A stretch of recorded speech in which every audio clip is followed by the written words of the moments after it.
Alright, so we added a drill press to our new mini workshop here, or machine shop if you want to call it that. I just went with a simple, I think this was an 8-inch. Yeah, this is an 8-inch benchtop drill press. They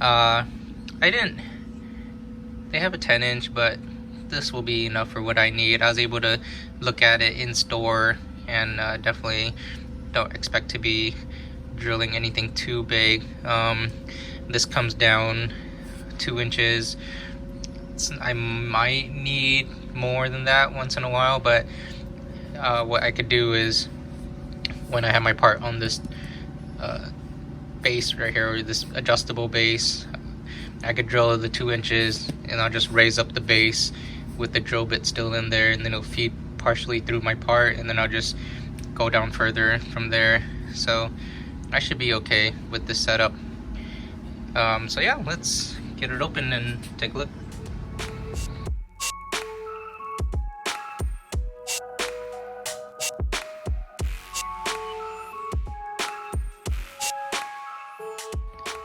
So, I mean, I don't expect the greatest quality. This drill press was $89 before tax, or $89.99.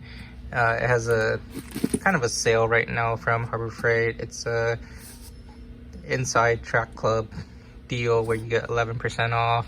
So I think the original price was around high 90s to $100, or just about $100. So yeah, once you get it open, here's the handles, and then it comes with the, what is this, the chuck key? Oh no, this is the back for the lock for here.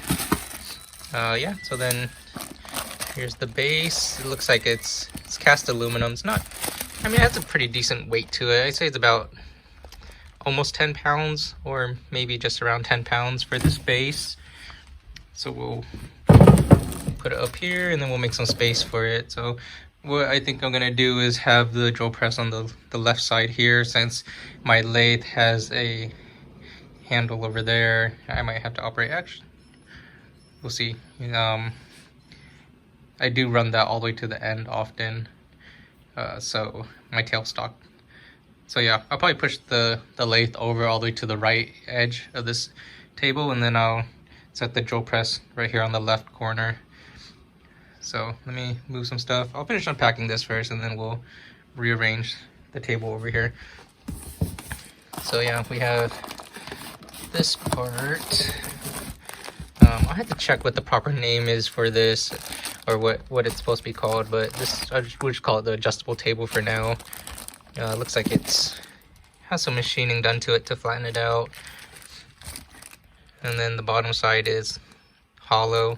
This is also of cast iron, I would assume, so it has a good weight to it. I say this is about maybe 5 pounds. And then it has your degree gauge there. And then you get over here to this box, which looks like the chuck for the drill press. One thing I learned recently is that some people actually change the chuck of drill presses to something of higher quality. I always thought the chuck was just part of the drill press, and it's not something people look at changing. And then we have the top here. This is where the gearing is. It's just pulleys, and then there's a belt, and you would change it accordingly to the speed you're looking for. And the motor right here, and then here's the stand. So yeah, let me get this out first. I guess I'll move the lathe now, and then when I get this out, I'll just set it up right away.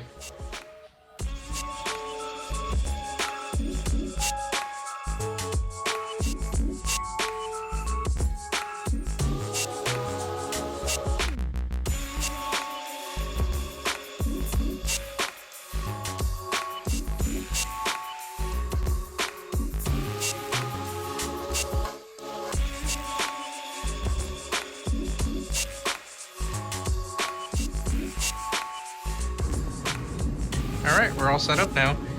It was pretty quick. The base, and then you put the stand right on top, and then it comes with 13mm bolts. The base is already threaded, so this just goes right in. You slip on this table, tighten it down with the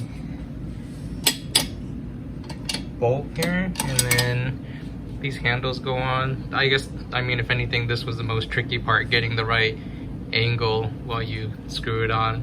At first I had it a little too straight and it wouldn't thread, so it took a little bit of fiddling with, but I was able to get it. And then over here is, I believe, the tensioner for the motor, so this would push it back essentially to set your belt tension. And then I'm not sure how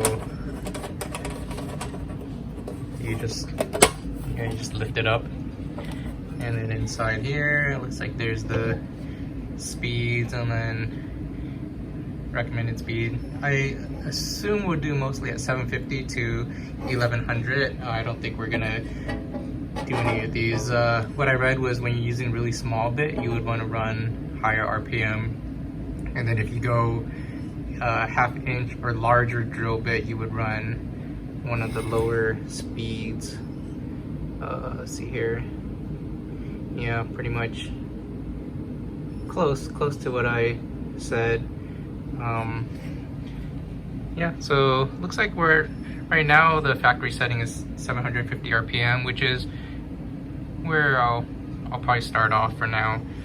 So it's like these are nicely machined too.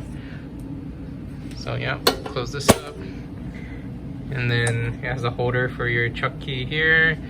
Here's your power switch, and then a little gauge for your depth.